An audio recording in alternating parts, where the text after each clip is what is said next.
तो एपिसोड 6 की शुरुआत में हम इमॉर्टल क्लैन और डेविल क्लैन को एक दूसरे के सामने देखते हैं, जहां इमॉर्टल क्लैन का सबसे बड़ा एल्डर उस रानी के पहले भाई से बोलता है कि हमने स्टार पेविलियन से स्काई ब्रेकिंग पेंटिंग ले ली, साथ ही तुम्हारे पास भी वैसी ही एक पेंटिंग है, तो अब तुम क्यों अपनी फौज लेके हम पे हमला करने आए हो? तुम्हें क्या लगता है तुम्हारी ये फौज देखकर हम डर जाएंगे? जिस पे बड़ा भाई बोलता है कि तुम ये क्या बकवास कर रहे हो। ये सुन के वो सबसे बड़ा एल्डर उसकी तरफ स्टार पॉइंट टेक्निक इस्तेमाल करता है, तो वो बड़ा भाई भी अपनी डीमन ब्लेड टेक्निक इस्तेमाल करके उसके अटैक खत्म कर देता है। इसके बाद वो सब आपस में लड़ना शुरू कर देते हैं, जहां इमॉर्टल क्लैन के बड़े एल्डर्स रानी और उसके भाइयों से लड़ रहे थे और बाकी सब उनकी फौज से लड़ने लगते हैं। तभी सबसे बड़ा भाई उन सब पे लगातार अटैक करने लगता है, तो एक एल्डर एक बड़ी सी शील्ड बना के उसके अटैक को रोकता है।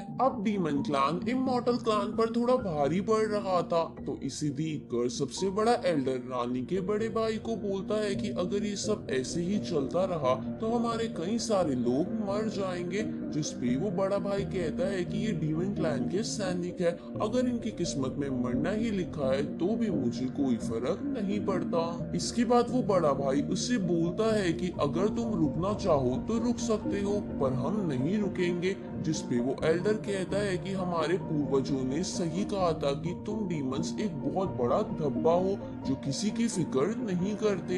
ये सुन के वो भाई बोलता है कि भले ही तुम्हारा इमॉर्टल क्लैन सभी इमॉर्टल क्लैन से बड़ा हो, पर मैं आज तुम्हें इस लड़ाई की झलक दिखा के अपनी ताकत दिखाना चाहता हूँ। ये सुन के वो एल्डर गुस्सा हो जाता है और उस भाई पे अटैक करता है, लेकिन उस अटैक को बड़ा भाई आराम से टैकल कर लेता है। ये देखकर वो एल्डर कहता है कि भले ही तुम्हें अपने स्टूडेंट्स की चिंता ना हो, लेकिन मुझे है। इसके बाद वो एल्डर सभी स्टूडेंट्स को एक प्रोटेक्टेड फॉर्मेशन शील्ड के अंदर बुला लेता है, तो ये देखकर वो डीमंस उन्हें रोकने की कोशिश करते हैं पर रोक नहीं पाते। अब उस शील्ड के अंदर पहुंचने के बाद एक एल्डर सबसे बड़े एल्डर को कहती है कि इन्होंने अभी बोला था कि हमारे एक बंदे ने इनके पैलेस पे अटैक करा था, जिसकी वजह से ये लड़ाई हो रही है और मुझे लगता है कि ये किसी की साजिश है। ये सुन के वो एल्डर कहता है कि हमें इन डीमंस की बातों पे ध्यान नहीं देना चाहिए, और अगर ऐसा हुआ भी तो हम इसका पता बाद में लगा लेंगे। तभी एक एल्डर सबसे बड़े एल्डर को कहता है कि मुझे नहीं लगता इसके पीछे कोई साजिश है, बल्कि मुझे ऐसा लगता है कि इन लोगों का प्लान हमारी स्काई ब्रेकिंग पेंटिंग छीनना है। जिस पे वो बड़ा एल्डर भी एग्री करता है, तो वो दूसरा एल्डर बोलता है कि तब तो हमें उस पेंटिंग की जगह बदल देनी चाहिए ताकि वो उन लोगों के हाथ ना लग सके। तभी उस बड़े एल्डर का नेफ्यू वहां आ जाता है, जिसके आते ही वो बड़ा एल्डर सभी एल्डर्स के चारों ओर एक इनविजिबल शील्ड बना देता है ताकि अंदर का बाहर वाले लोगों को ना दिखे।